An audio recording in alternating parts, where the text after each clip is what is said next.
I feel like I am being pushed to speak out. I have the platform as an educator, but also as a mom who has lost a child. I know what it feels like. I don't want anyone to go through this pain. I thought I knew what pain was when I lost 3 parents back to back to back. It doesn't scratch the surface of losing a child. He thought that his only option in that moment was to put that gun to his head. We can do better as a society. We can do better as parents. We're not going to save everybody. I don't know that I could have saved Matt.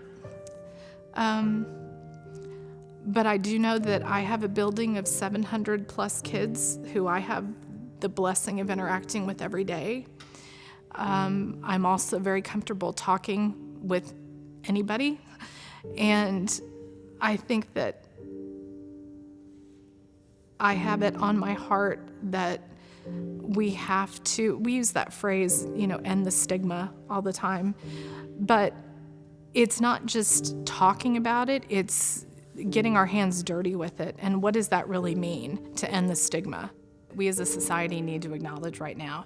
I think we need to acknowledge where we are. We have kids who are hurting right now. It doesn't matter why they are. We need to meet them where they are, because there are kids who are.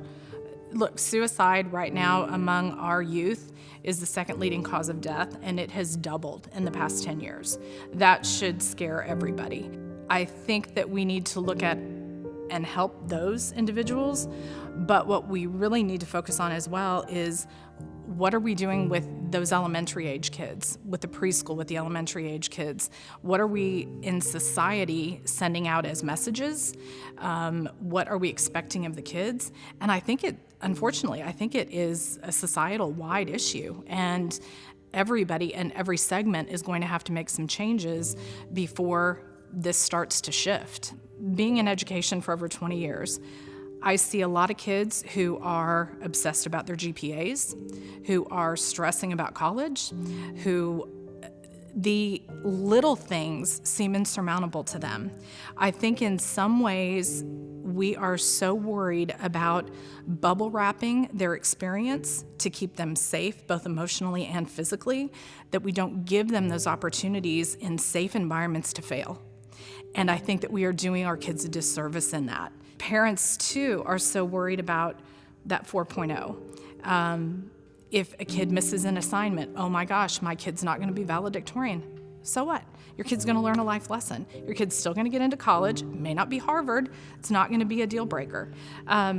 Instead of getting a text from a kid saying, I forgot this at home on the counter, could you run it up to me? How about responding with, you know what, hun, that was on you. Nope, you're going to have to take the consequences for that, and you probably won't forget that the next time. So a life lesson learned there. Letting kids deal with friendship issues rather than the parents getting involved right at the beginning. Some of these kids are burned out.